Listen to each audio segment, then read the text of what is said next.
السلام علیکم، امید ہے آپ سب خیریت سے ہیں۔ ایک فرشتے کا عجیب واقعہ۔ شب معراج سرور دو عالم صلی اللہ علیہ وسلم جو عجیبات دیکھے، ان میں سے ایک یہ ہے کہ حضور اکرم صلی اللہ علیہ وسلم نے ایک فرشتہ دیکھا، اس کے پر جلے ہوئے تھے۔ یہ دیکھ کر فرمایا، جبرائیل اس فرشتے کو کیا ہوا ہے؟ عرض کی، یا رسول اللہ، اس فرشتے کو اللہ تعالیٰ نے ایک شہر توبہ کرنے کے لیے بھیجا تھا۔ اس نے وہاں پہنچ کر اس شیخوا بچے کو دیکھا تو اسے رحم آ گیا، اسی طرح واپس آ گیا تو اللہ تعالیٰ نے اسے یہ سزا دے دی۔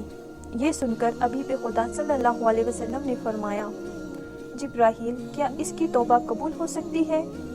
جبرائیل علیہ السلام نے عرض کی، قرآن پاک میں موجود ہے، وَإِنِّ الْغَفَّارِ لِمَنْ تَابَ، یعنی جو توبہ کرے میں اسے بخش دیتا ہوں۔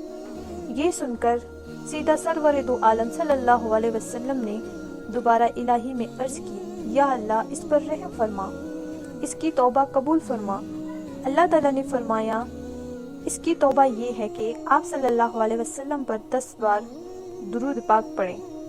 آپ صلی اللہ علیہ وسلم نے اس فرشتے کو حکم سنایا تو اس نے 10 بار درود پاک پڑھا اور اللہ تعالیٰ نے اس کو پر اور بال عطا فرمائے اور وہ اوپر اڑ گیا اور ملاحہ میں یہ شور مچا کر کہتا ہوا کہ اللہ تعالیٰ نے درود پاک کی برکت سے کربیین پر رحم فرمایا۔